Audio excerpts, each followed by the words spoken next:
Oh, I see it. Riots break out. It looks like it's not. Is it working? I mean, it's up.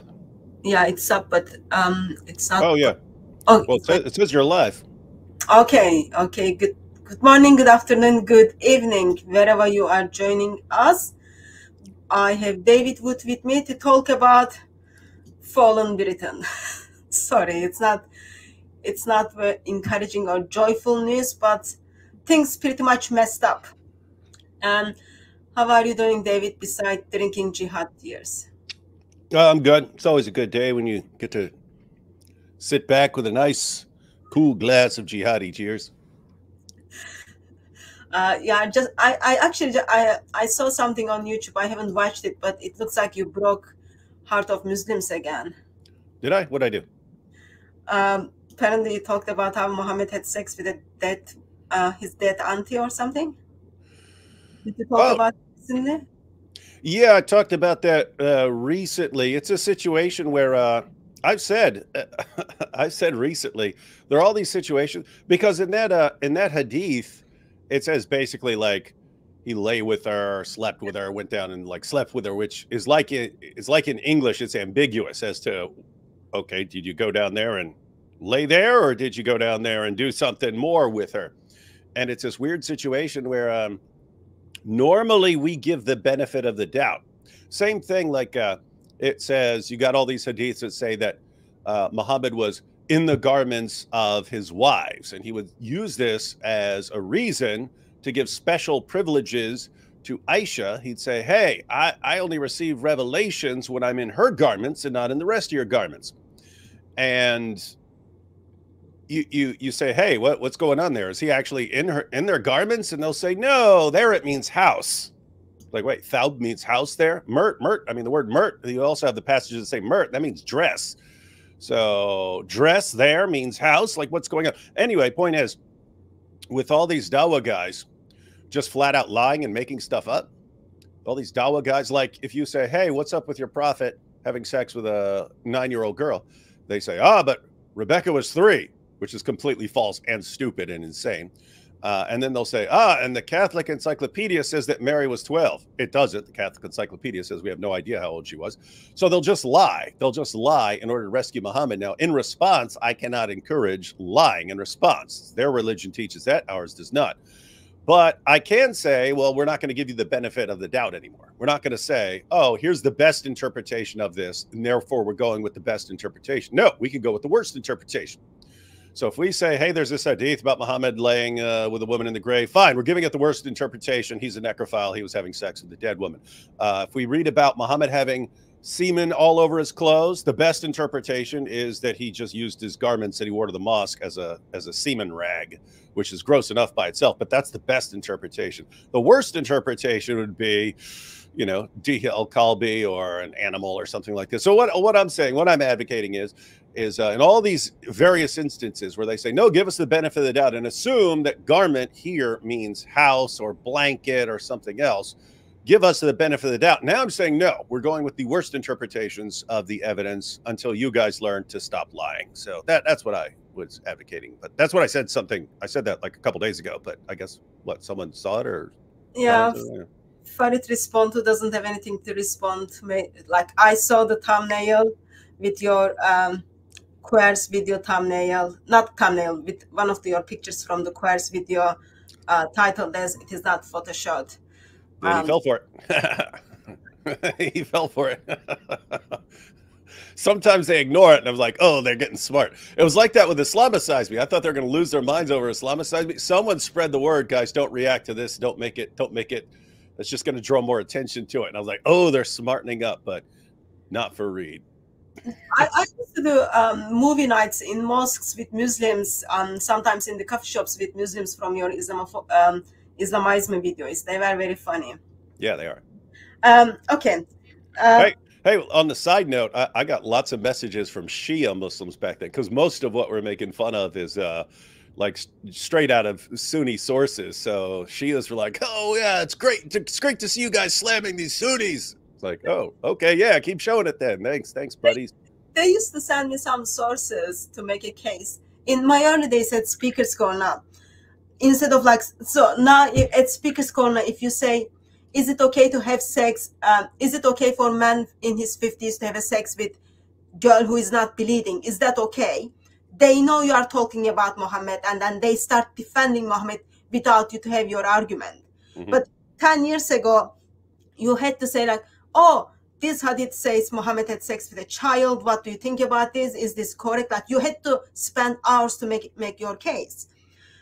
In those days, not in those days, but like a couple of years after that, Shia Muslims used to send me sources to say like, oh, use this hadith, use this hadith. Yeah, that's funny. It's and then there were all these websites, Sunni and Shia, where they're attacking each other for not believing in the perfect preservation of the Quran. In other words, there's Sunni sites and they're saying, look at all the Shia sources about changes in the Quran. And then there's a Shia site, look at all the Sunni sources about changes in the Quran. They're like, wait a minute, you guys are attacking each other for both of your sources talking about all these changes in the Quran. So what do your sources actually agree on? That the that the Quran changed a bunch of times. So it's just weird. I don't know. It's weird stuff. Yeah. Anyway, while they are fighting among themselves as well as they are trying to fight against everyone else, England is kind of fallen. So on 4th of July, we had election, and we've got this great new communist government. Like, it's cool. So cool. It's so cool. Well, it worked everywhere else. So I know. Probably when they noticed everywhere else is failed, they just said, no, that was probably humans. It wasn't the regime. It wasn't the regime. And now they decided to practice that in England. Think about the parallel though, right? Because communism just fails everywhere it goes. It turns everything into a complete dystopia. And then they say, oh, but you know, it wasn't real communism there. But it's the same with Islam, right? It's why does Islam make countries that are the last places on the planet anyone would want to live? And then and you guys are trying to spread it to other nations when it doesn't work in these nations. And it's, oh yeah, well, they didn't enforce Sharia properly in those countries. If we were to enforce Sharia properly, like we plan to do here for the first time since the so-called golden age, yeah. Well, it will get it right here. And it's like, well, why don't you get it right anywhere else and then come tell us about it before you just say, oh, well, it hasn't worked anywhere else, but we'll get it right this time. But it's the same in both those cases. Well, so it came to England. It's gonna make people suffer and then fail afterwards. But kind of biblically, we get to see God hand over people to their desire. So I'll quickly summarize what happened for last month and then where we are at. And then if that's okay with you, we just go quick over some of the reactions. I am very much aware, kind of like everyone with glass or without glasses, they know what is happening, what they've seen last couple of days. So we've got new government from 4th of July.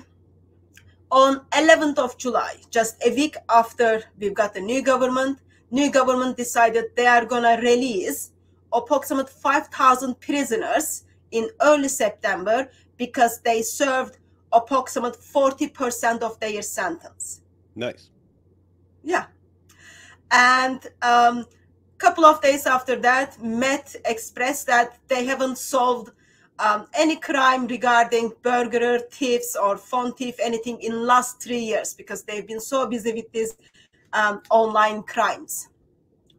On 17th of July, a Jordanian Muslim refugee assaulted female police officer, and on the 17th of July, it was expressed he cannot sentenced or he cannot do community service because he doesn't speak English. 18th July, two asylum seekers, Muslims, stole approximately 25,000 worth watch, and they were not jailed, they were simply let go. 18th of July, there was kind of riot in mid England where government social service wanted to take 4 Roman children from their house and then put the kids in the social care. And then same day, so in the north, Muslims are kind of rioting alongside of Roma community. In London, Bangladeshi communities rioting because what is happening in Bangladesh. And lots of police officers were running away from what was happening. And then a week after that, we heard Amjad Chowdhury got arrested and sentenced for a long time. Probably he will be out, but he was in jail. Lots of prison dawa. Lots of prison. Yeah, it's like people go to prison normal, just like drug addicts, and then they come out as jihadis. And there was another man got stopped by a Nigerian immigrant, and then at approximate end of July at airport, I am sure you noticed that was all over the news because apparently Muslim hit this guy. It was short clip which was on the news. At airport, Muslims police is hitting the Muslim who is already on the floor. That kind of circulated. There was an investigation on the police officer, and then a couple of days later, it turned up that actually before that, those individuals broke the nose of police officer, as well as they physically harmed the police officers, and those people are still out today. And then what else happened? And I saw yeah, it was interesting. So you saw in the video clip that was released to get everyone enraged, it was you saw him. Yeah. It starts right before he kicks the guy in the head on the ground. Yeah. And then when you saw the other footage, he punched. So it was two Muslims. They're attacking multiple police officers, but the one who was on the ground punched two female police officers in the face. So he hit women in the face repeatedly. And he was hitting them exactly like you would hit them if you were just completely boxing or trying to knock them out and stuff. And this is, I guess they're just used to doing that to women there.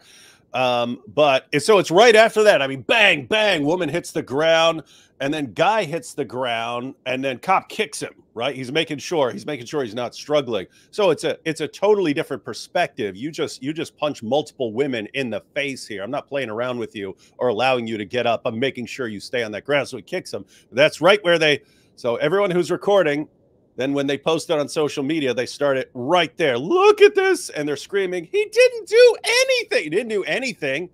He was beating up multiple female police officers. And then he screamed, we're victims. He didn't do anything.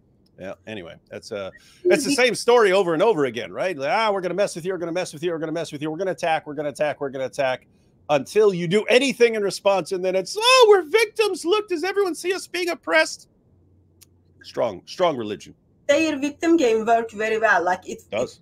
It works. Yeah. Only they needed one day without the full video.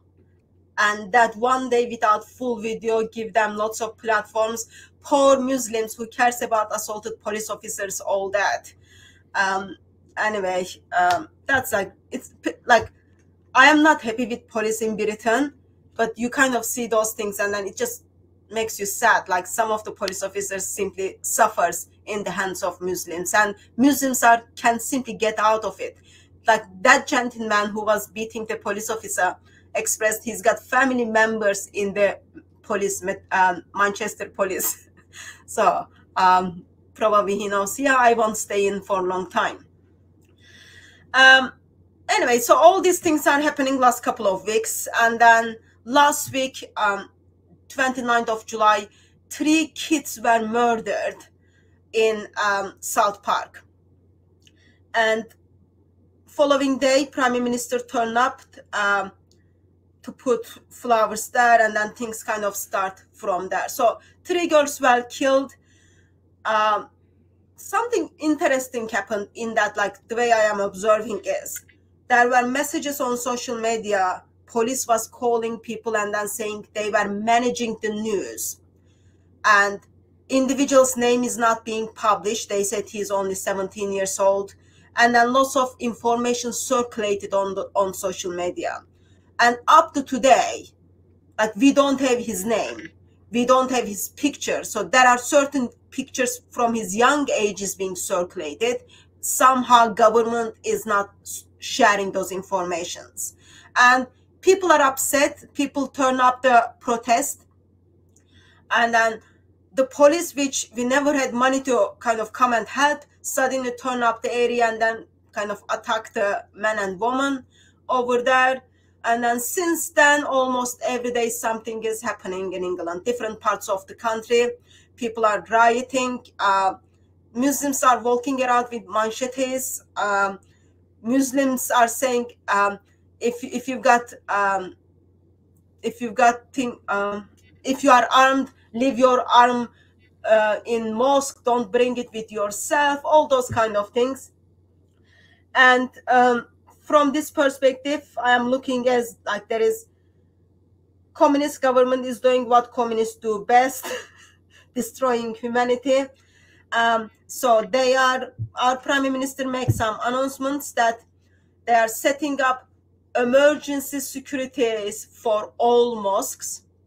So 3 kids were murdered. Now we are setting up emergency security for all mosques. They are paying approximately 28 million extra money for mosques. They are setting up standing armies. And then what else? They are going to set up facial reconciliation techniques to identify who are those people. Social media is being controlled from now on. It doesn't look like anyone is kind of dealing what is the issue, but what I'm seeing on the kind of media is pretty disturbing. Yeah. So you said with the facial recognition, that's going to be used to recognize people who are not Muslims, not Muslims. So so they use facial recognition software. In other words, if they see you protesting against what's going on, then they're going to plug your images into a computer, which is going to tell them where you are and who you are, so they can show up at your door. Yeah, that's good. And then they like, I don't know if you are aware of, we've got like Terrorist 2000 Act. They can simply have access to your property. They can go through your phones. Like, it's pretty much abuse of power, but they start kind of practicing that for a while. So while all those things are happening, of course, you earlier mentioned Muslims love to play these victim games. Mm-hmm. Share with you what they identified. They put lots of people's life in danger, by the way. And they kind of just think, oh, this is very fun. I don't know if you are able to see my screen. Or are you able to see the picture on the screen? Yeah. There we go. There's Andrew. The 2 years, it was 2 years ago. The Ummah is saved. We had the avalanche of apostasy, but now the Ummah is saved. Why?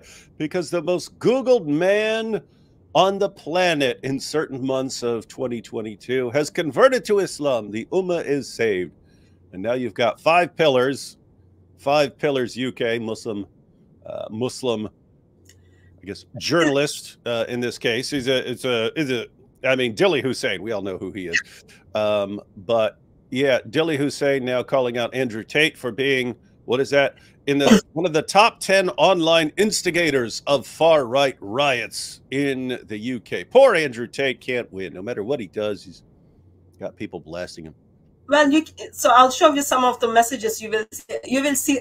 You might feel even sorry for him. Suddenly, everyone start attacking him, and people are even telling, like, "May Allah guide you now." It seems Allah didn't do a job for 2 years. So this picture was put out where you've got Tommy Robinson, Nigel Farage, Andrew Tate, Calvin, Lawrence Fox, some of those, Dave. Actually, I'm having Dave tomorrow. So they put these 10 people on their social media and circulating to state those are the ones who are causing or encouraging the riots, while Muslims are the ones who are walking around with machetes, as well as like other groups. It's just like very much messed up, but identifying those 10 people and putting them in danger. Yeah, I mean that's like this is like a wanted poster almost. Yeah. Hey, if you see if you see these guys in the streets, you know what to do. That's what it looks like. Yeah, very dangerous for them. But so Andrew Tate got a little bit sensitive. So he saw this clip, this picture, and what he does best, he does it, and then he replied to it. Let me put that up as well. I need to take this down.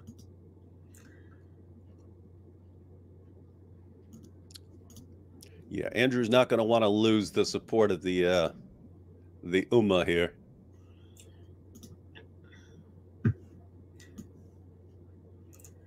So remember, message was saying he's the top 10 people who are encouraging these far-right riots. Mm-hmm. And it says, I am Muslim. I mean, mm-hmm. like I can do no wrong. I'll go ahead and read it for you. I'm literally a Muslim. I believe that the UK should have a strict border and not allow undocumented migrants from Christian Africa or Islamic nations. UAE has a strict border, as does Qatar. All first world Muslim nations do. I do not condone violence. You are an idiot. Oh, just called Dilly Hussein an idiot?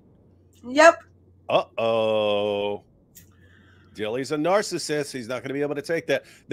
These are the funniest situations when you have two narcissists start arguing because they can't handle criticism. So it's funny. So after 2 years, everyone decided they are going to call Andrew Tate out. And Andrew Tate... Hang on, one second. I have to point out, he has on multiple occasions over the past 2 years called himself Lord, Savior, God, all these things.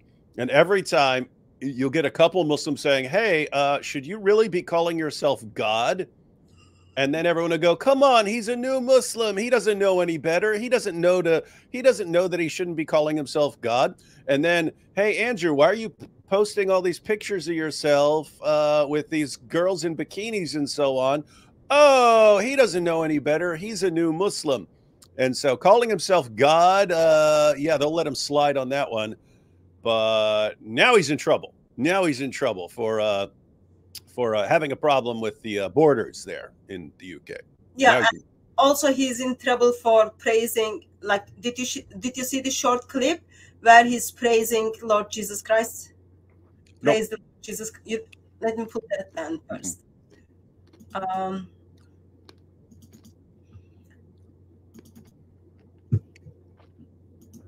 I have to say, I am shocked, though, that this whole Andrew Tate conversion didn't go the way they thought it would.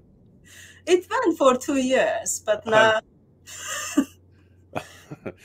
I mean, what's next? Sneeko? Is that going to end badly, too? I don't know. I mean, you think, hey, here's a popular guy on social media, a guy who just craves attention, announcing himself as the new hero of Islam. What could go wrong?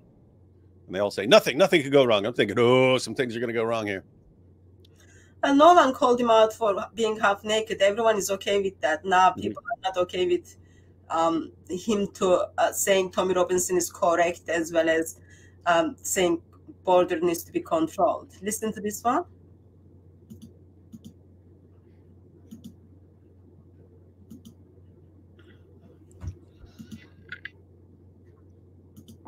Nothing more inspirational than saddling up with your boys in a bunch of supercars and taking time out your day to go and praise the Lord Jesus Christ. It doesn't get better than that, does it, Bailey? It does. Did you hear that? Yeah, I heard him call him the Lord Jesus Christ. That's good. Praise the Lord Jesus Christ, and then people got offended by it. Go, Tristan, go! You're making a difference on your brother, Tristan. Yay, Tristan! He's making a difference. Oh boy. Yeah. So he's identified as far right, simply talking for the controlled borders and talking about the riots, and then he got attention for saying praise the Lord Jesus Christ, and then he put this 5 minutes video up, which kind of caused attention as well. let me put this up. I don't know if sound is gonna work or not, because I tried to put it up normal video. It gave me copyright, so I did screenshot. It might not work. If it doesn't work, we can just go through the scripts which they put it up.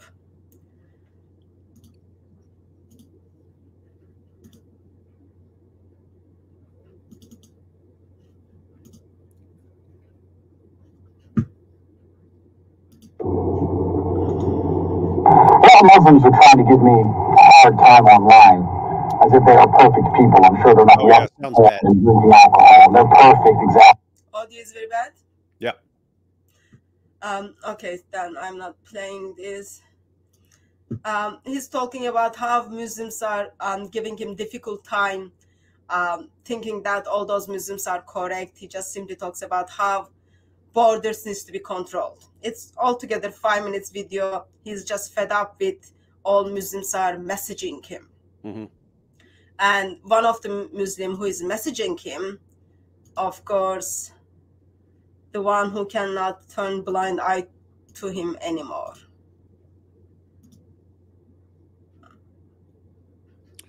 I'm guessing Mohammed Hijab, Ali Dawa. Who are we dealing with here? The part-time stripper. Oh, we know who that one is.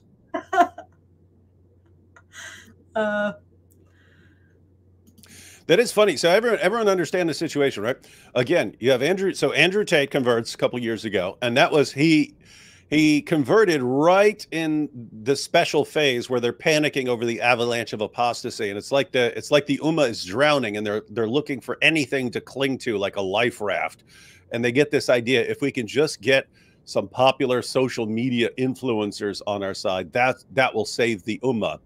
And so they latched on to Andrew Tate, and Mohammed Hijab is one of the people who instantly latched onto him and instantly started making videos with him and so on. And I have no idea how that's going, but I'll find out right now from this message. Everyone was like dying to make videos with him. Everyone was like publicly putting tweets up to say like, okay, we cannot judge him now. He's new Muslim. Give him time. Give him time. Give him time. And I think time is up now. 2 years later, because he simply supported far right. So, Mohammed Hijab. Dear brother Andrew Tate, I have always supported you. I've always supported you. Always. Me strong, me strong, you strong, we strong, me support you, you strong. And I take my shirt off. I took my shirt off for you, like you. I wanted to be like you. But now you are missing the marks in a couple of points, and then he puts the points together. Your acquaintances with the far-right figures like Tommy Robinson is haram, as he's the enemy of Islam. Your lack of condemnation of the far-right tongues and who attack the mosques and who attack the Muslims and Islam more generally. Simply, well, I don't care about you were with the bikinis on the videos. I don't care about you are still smoking. I don't care about all the non-Muslim things you are doing. But now I need to bring your attention to Quran. Why? Because simply you are associating with the enemy of Islam.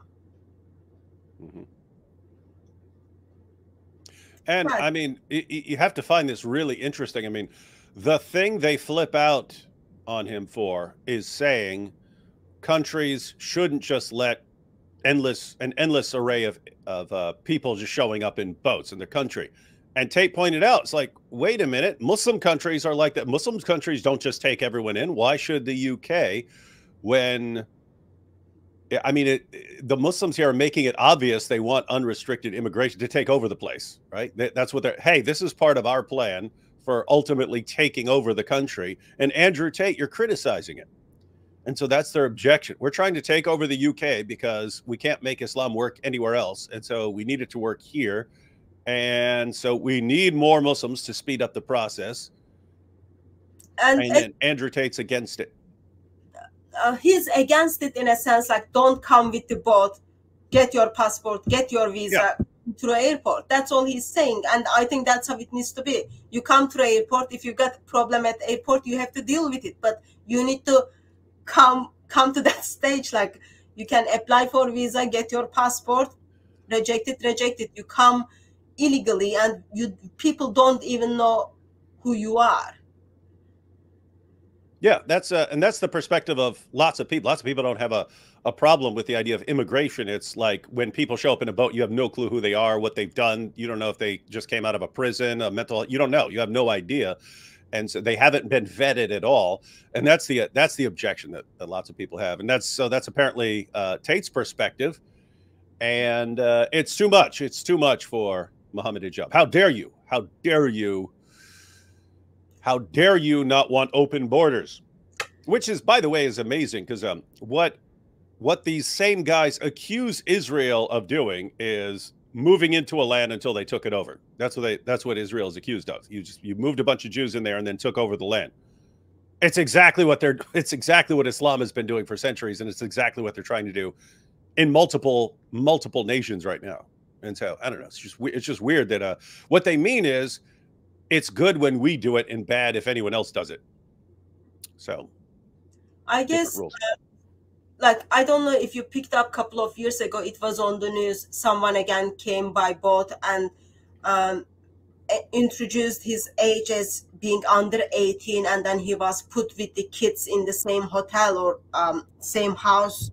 And then it turned up he was like ISIS member and older than 18. And it took like months for someone to kind of figure that out and then inform the Home Office.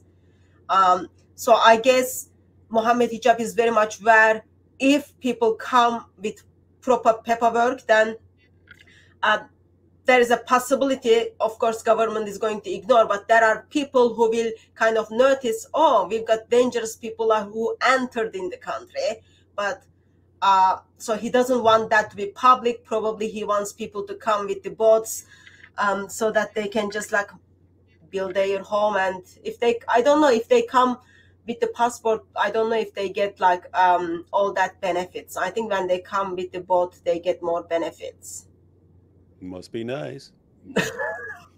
Attractive. Man, hey, this British government got me wanting to show up on a boat. I want to show up on a boat over there. Just like, put me in a free place and give me everything. Yeah, and then human traffickers from France to England, it's only $3,000.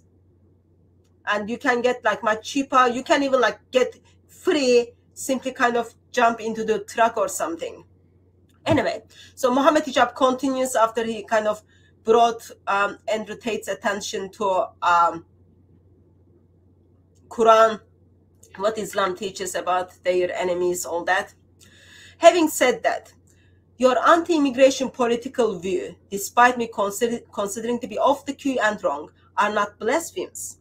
But, sorry, to my knowledge, please understand though, they detriment the Muslims community, and anything that detrimites the Muslim community is bad. I wonder why. Many far-right hooligans want peace with us.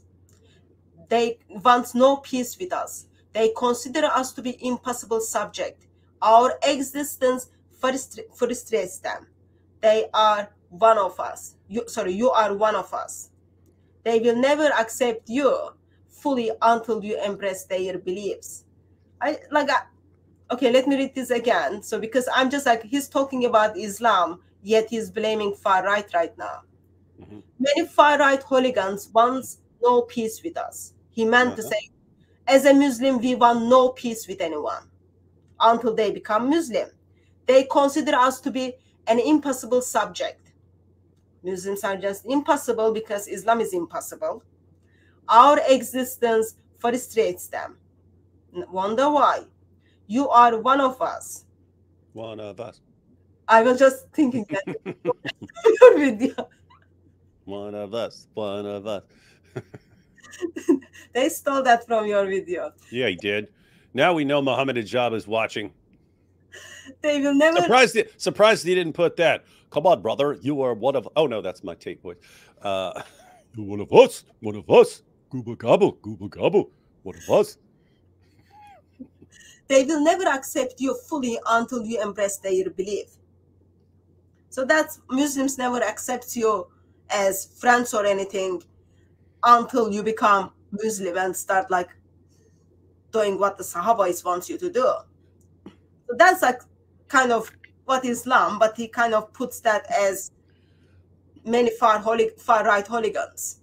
Yeah, that's exactly what I was just saying with the situation with them in Israel. They'll say, here's what Israel did, and we condemn it because it would be wrong and immoral to keep moving into an area until you take over the area, when it's what they've been doing for 14 centuries, when they can't just like take it over with the military instantly. You just keep moving into an area until you take it over. It's what they're doing in a bunch of countries in Europe. And they'll say it's great when they do it. If anyone else were to even be accused of doing it, it would be horrible and evil. But here, right here, it's, oh, you want to know how evil these far right people are? They have a problem. They have a problem with us because of our beliefs. Isn't that insane? Isn't that crazy? Having a problem with us because of what we believe? It's like, that's exactly what you have a problem with the entire world because of what they believe. It's, I mean, we've said it a trillion times. There's no concept of consistency in Islam. There's no do unto others as you would have them do unto you. The do unto others as you would have them do unto you. That's a principle of moral consistency. Avoid being a hypocrite. Take the log out of your own eye before worrying about the speck in your brother's eye. Don't be a hypocrite. Don't be a hypocrite. Don't be pointing a finger at everyone else when you've got your own issues and you're doing the same things.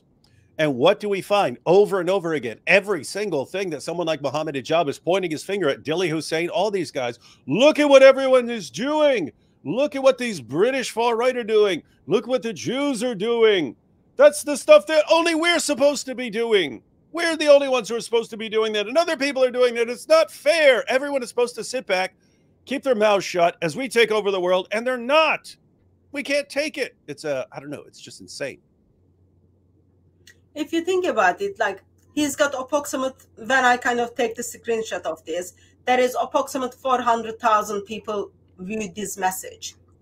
And in their mind, because like somehow Muslim mind is like just so victim mind. In my mind, like, yeah, as a Muslim, we do this. We don't even need to bring any attention or just talk about it. But if someone else does it, then we need to start crying. Then we need to start rioting. Then we need to start taking lives. It's just like so, I don't know, bad, like really, really bad. Anyway, at the end, he invites Andrew Tate to Islam. We worship Allah alone and build our purpose on this.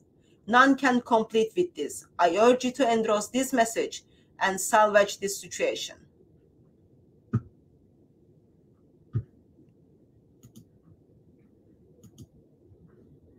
What do you think happened after that?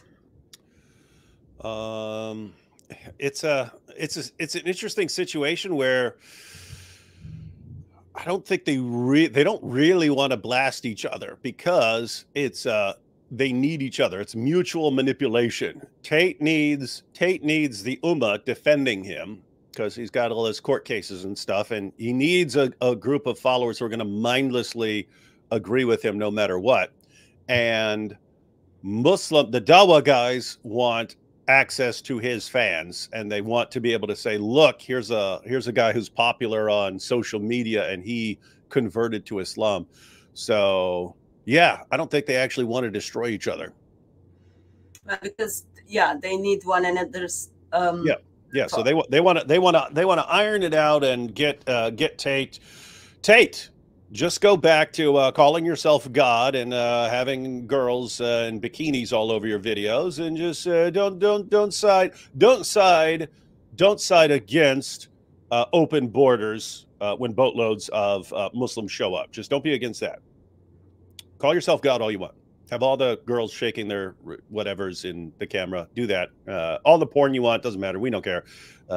Just do not interfere with our takeover of the UK. You need to help us, not hinder us.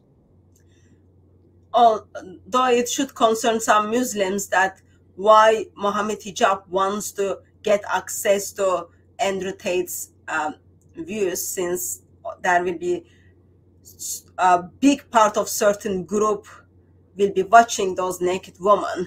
Why would Mohammed Hijab wants to get those views?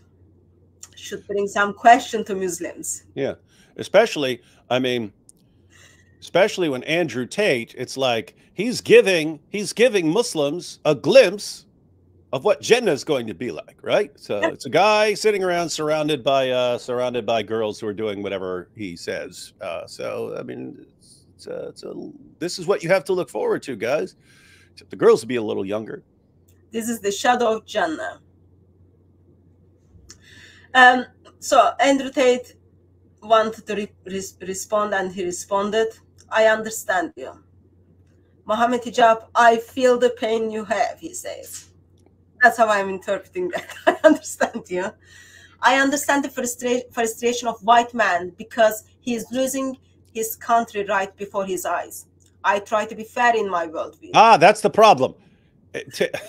Imagine Tate is the voice of moral common sense in a discussion, right? Anytime Tate sounds like the sane one in a conversation, that's some weird stuff.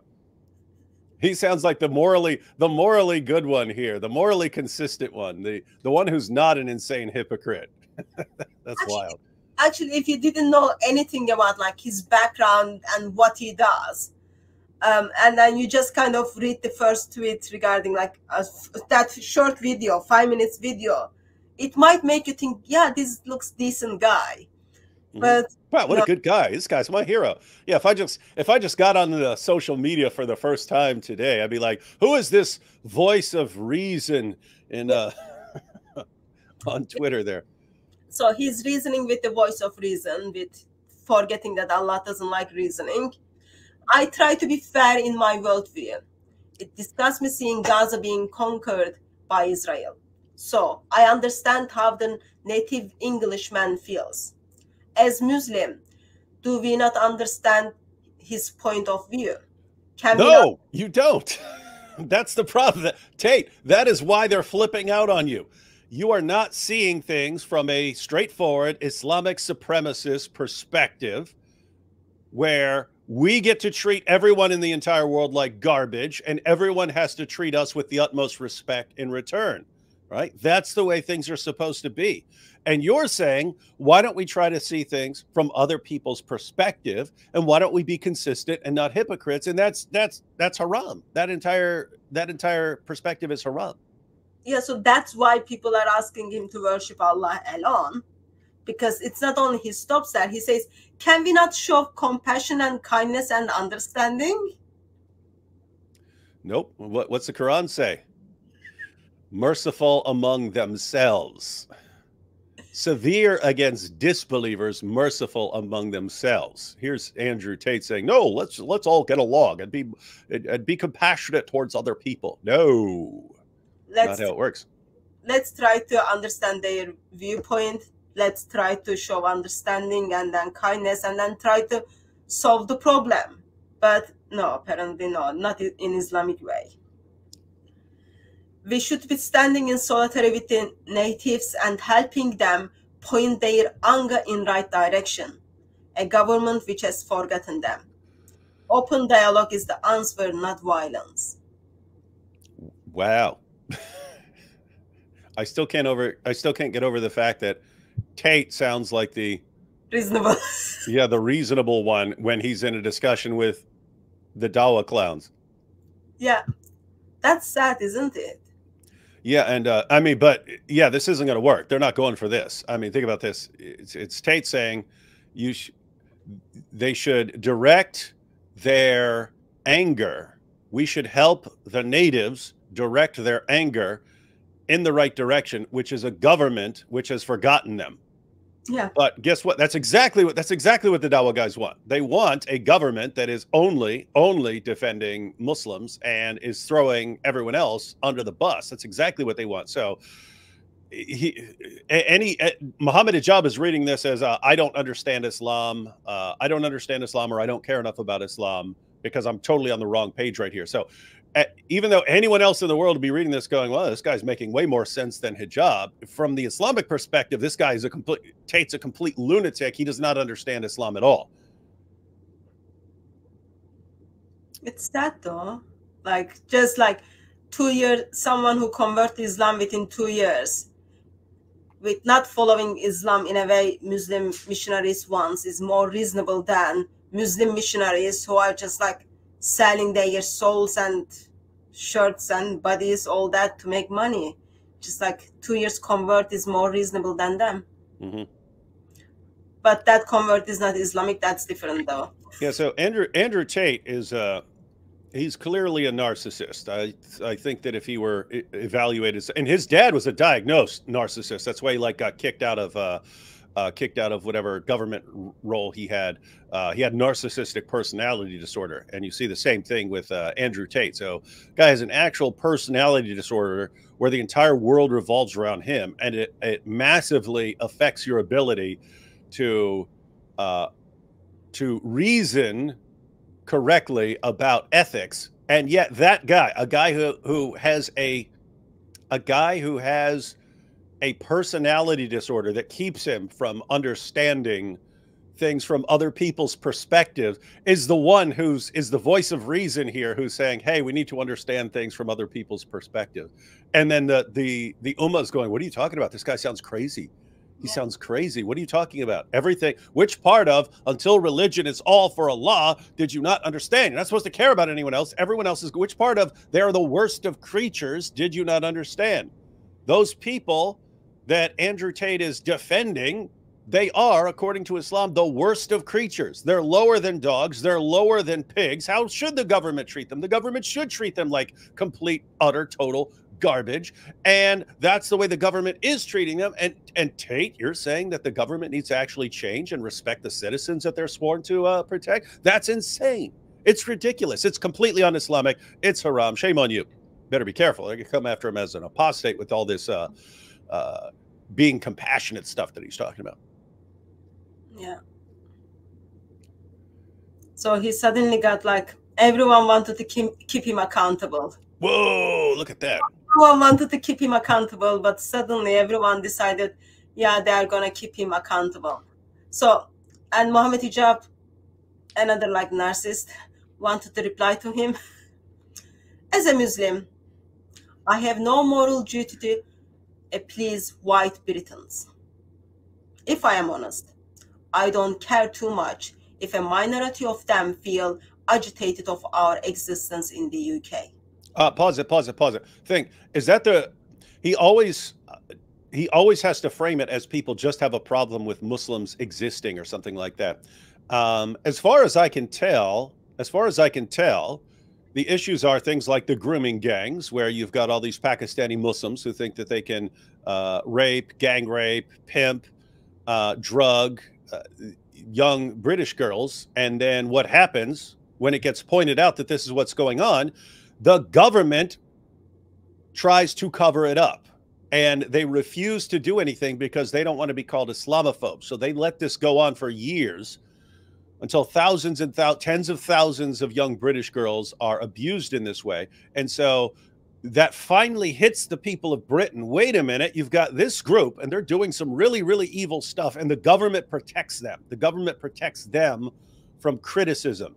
So the government cares more about their feelings and about not accusing them of something. The government cares more about that than they do about little girls who are being gang raped by these guys. They care more. And so you're looking at that going, why is this group propped up that is so far beyond us, that their feelings have become an absolute idol for our government, so much so that we will literally sacrifice our daughters to appease them. So it's that situation, and then it doesn't matter.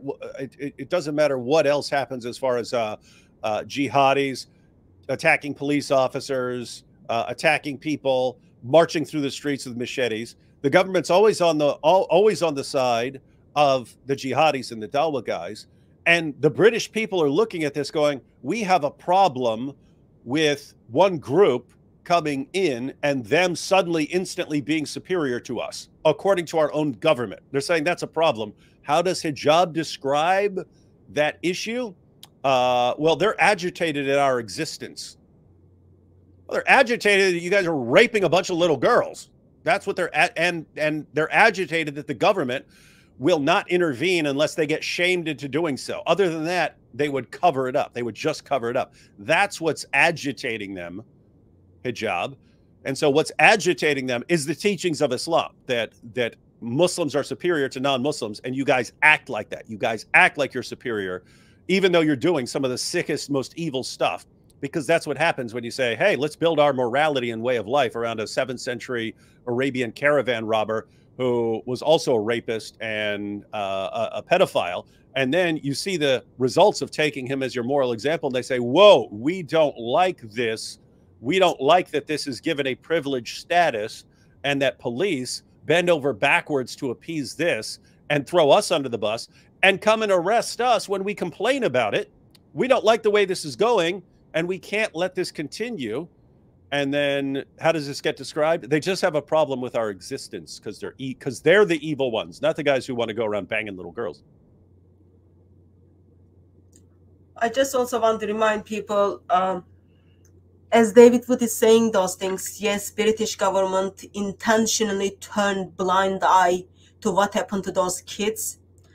And it was reported in their report that only reason police turned blind eye and government turned blind eye because they didn't want to be called Islamophobe.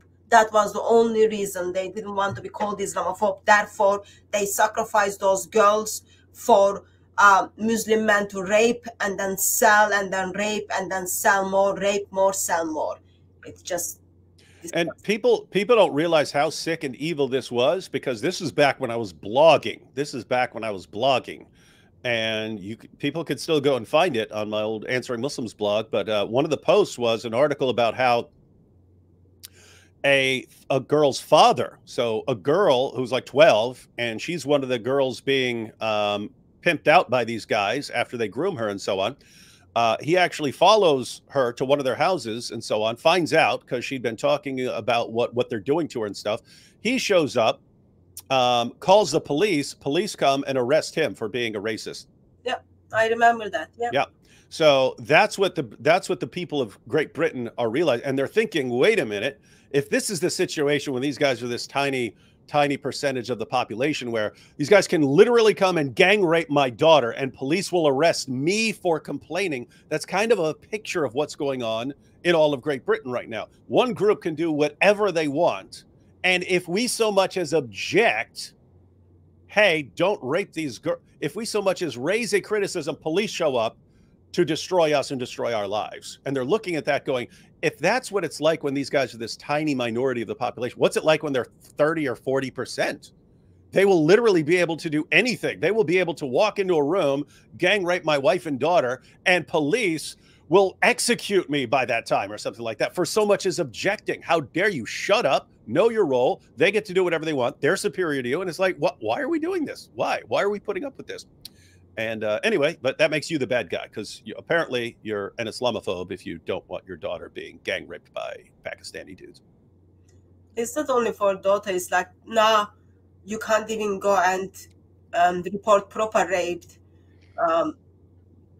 so that you are not called Islamophobe or you are not being threatened stuff. It's just pretty much out of control. But yes. Islam is causing stress to us, and Muhammad Hijab is expressing, I don't care. I don't care too much if a minority of them feel agitated of our existence in UK. Ethnic Brits are not prostitutes, only to be used when the UK needs to be reconstructed. A key reason for the wave of initial immigration, then disbanded thereafter.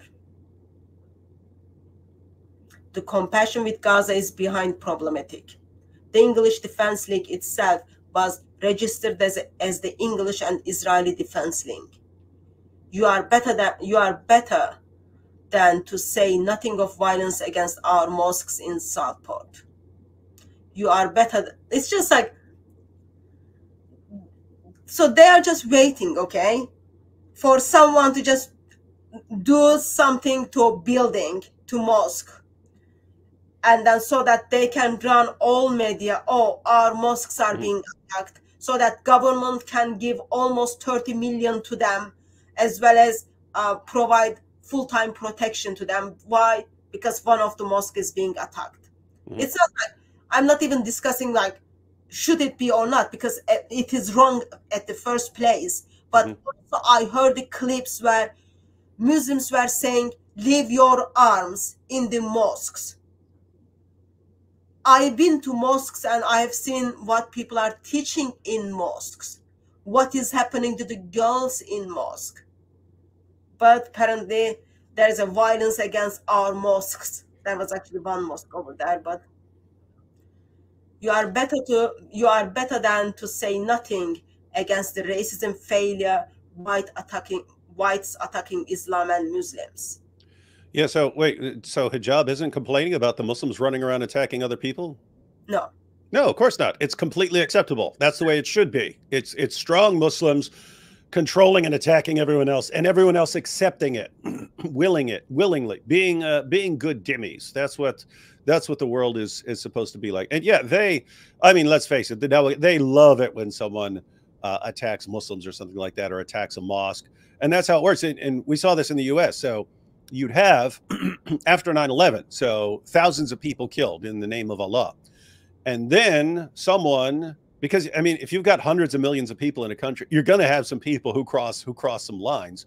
But the story would be something like a woman standing behind a racist woman standing behind a Muslim woman in a hijab in a supermarket, tugged on the back of her hijab. And this would be this huge story about how Muslims are being persecuted. But then that story would be everywhere. And that would be, you see, this is why we need more protection. This is why Muslims need more protection. This is why journalists need to only speak favorably about Muslims, because if you don't, look what happens. And this is why governments should never report. I mean, this is why politicians and journalists should never talk about all these terrorist attacks and mention anything to do with Islam, because look what it leads to. And so anytime there's any sort of response to a Muslim where someone crosses a line, that becomes they weaponize it. That's their new weapon to silence criticism. And so, and the result of that after years is the grooming gangs. So in other words, this was happening in the past. Hey, if you criticize anything that any Muslim is doing, doesn't matter. It could be an act of terror. It could be gang rape, anything. If you criticize something, then this is going to lead to a backlash against the Muslim community. And that, so basically by reporting on this stuff, by mentioning that it happened, by acknowledging that it happened, you're calling for genocide against Muslims. Is that what you want to do, tolerant Westerners? And they go, no, we don't want to do that. Okay, well, just shut up then and look the other way when we're gang raping these little girls. You got to keep your mouth shut.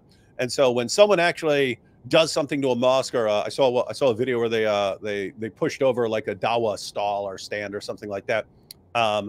It's, you see government, you see politicians, you see journalists.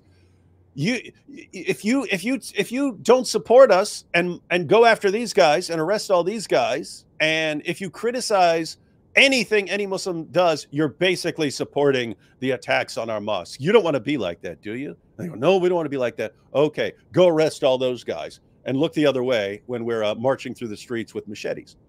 And they go, and the government goes, okay, well, okay, we don't want to be called names.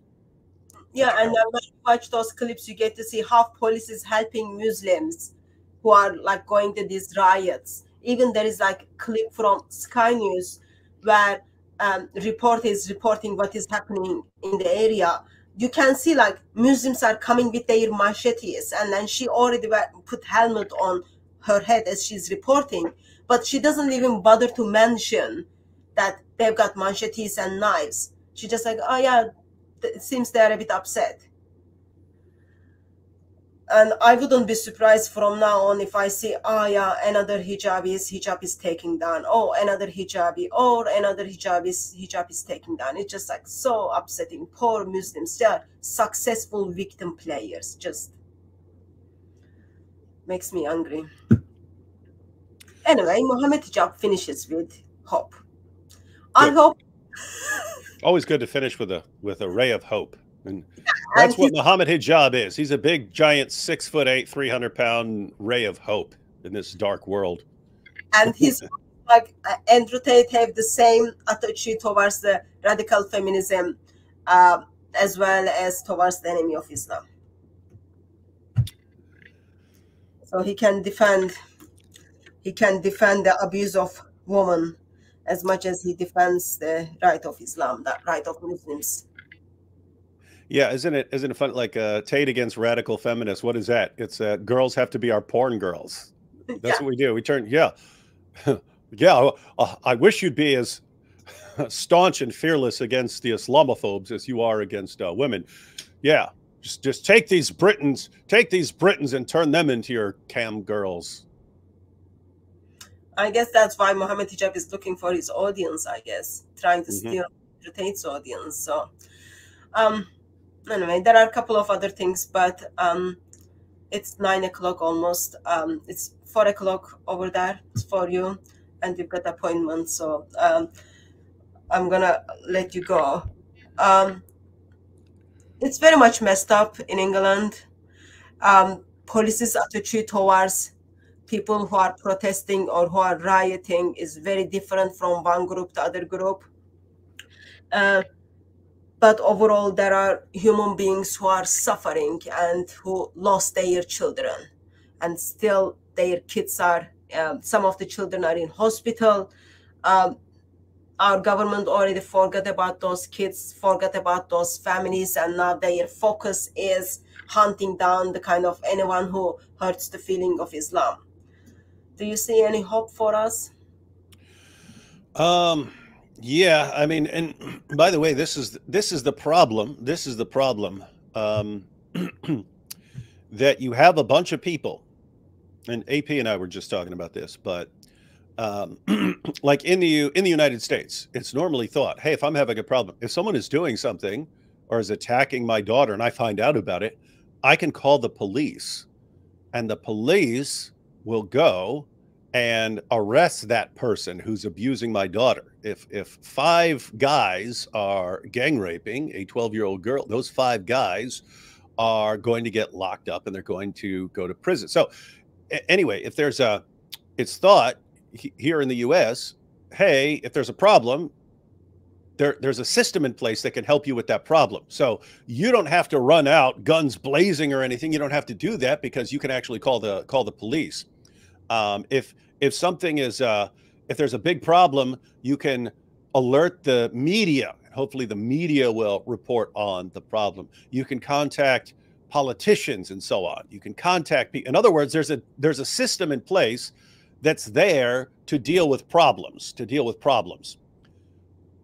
When that whole system actually helps make the problems worse and attacks you for addressing the problems, then all of a sudden it's a completely different feeling. And I had this in Dearborn when instead of police arresting other people for doing something, they arrest us and they lie about us. So that's a pretty horrifying idea, that if you could be sitting there having a conversation, and if Muslims in the area don't like you talking to Muslims, they call the police, and the police come and enforce the Islamic view, Sharia. You can't talk to people about the gospel on a public street. You should be arrested. In an Islamic mind, you should be arrested for that. You shouldn't be allowed to do that. And so you have, in the United States of America, the local population influences the police to where the police actually carry out and enforce Sharia for people. And so that's a completely different feeling. Like, wait a minute, if I have a problem, I can't call police because police will come and attack me. That's what they will do. They will come and arrest me. And so fortunately here in the US, even though you had that situation, it's still, we're not far gone. We're not so far gone, because if the police aren't doing their job, you can actually go and bring this up in court. You can sue them. You can sue the police and so on, which is what we did, and we won. But what happens in the UK, where it's every single level of government now, right? The police, it's the government. There's nowhere you can turn. There's nowhere you can turn to say, hey, look what they're doing to little girls over here. Look at what they're doing. They guys are walking around with machetes, just jumping on us and beating us, hacking us. What's going on here? And police condemn you and will arrest you. That's a very dangerous situation, because again, after centuries of people it has a kind of calming influence on them, that I don't have to go out and have a violent reaction to everything, because we have a functioning system where if someone is doing something that's horribly wrong, I contact police. I don't have to go out and start swinging or grab a weapon or something like that. I don't have to do that. Now, if you have a population that loses confidence in their government, in the police, in journalists, you're going to have people deciding they can't depend on anyone else. They have to just depend on themselves. And the problem there is you're going to get a variety of different reactions. You're going to get a bunch of people who go out and peacefully protest. You're also going to get a bunch of people who start picking up weapons. And keep in mind, I'm not saying that's good. I'm not saying that's good that people should be picking up weapons and going around attack. I'm saying that's why it is so absolutely dangerous for people to lose confidence in and trust in police and in journalists and so on. It compels them to take matters into their own hands, and that's going to happen very differently for different people. Some people are just going to protest. Other people are gonna look for a bloody riot.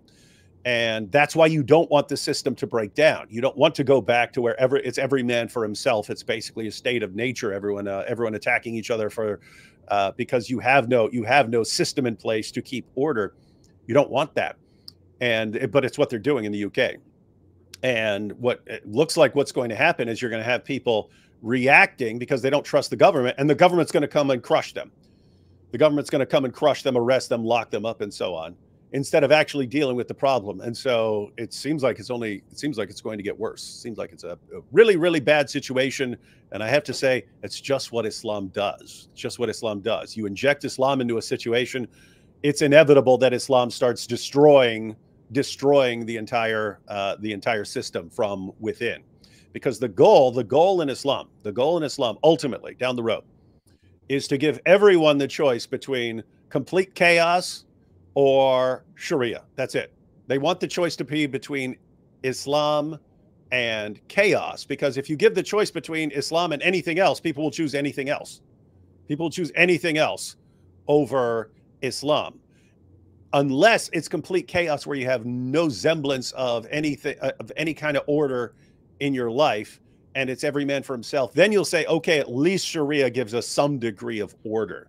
And so people actually do, and that's why you see like a group like ISIS comes to an area. We will blow everything to the ground until you submit.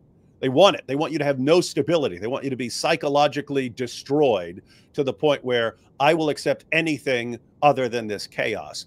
And that's the goal in the UK. Just cause complete destruction and chaos and terror until you say anything would be better than this, even if it's Islam. And so that's the goal. And apparently the government says, yeah, that's a bang up idea. Jolly good show there. And then they said, oh yeah, let's help you. Do you need money? We give you money. Do you need protection? We give you protection so that you can get away with whatever you want to get away. And then we turn blind eye. Actually, what is the problem? Anyway. Mm-hmm. Well, good thing is still we have hope in Jesus Christ. We cannot lose our hope, because while David expressed Islam comes and then brings darkness and destruction, Jesus comes to bring hope. So put your hope in Lord Jesus Christ. And David, thank you very much for having me. I'm sorry I was going to let you go 10 minutes ago. It took extra 10 minutes. Good. Sorry for that. That was me running my mouth for 10 minutes. Thank you very much for joining me, and thank you very much everyone who in the chat who joined us. By God's grace, I will see you tomorrow in another live stream where I will have Dave to come and then talk about two-tier policing in Britain. God bless you all. Thank you very much, David, again. Mm-hmm.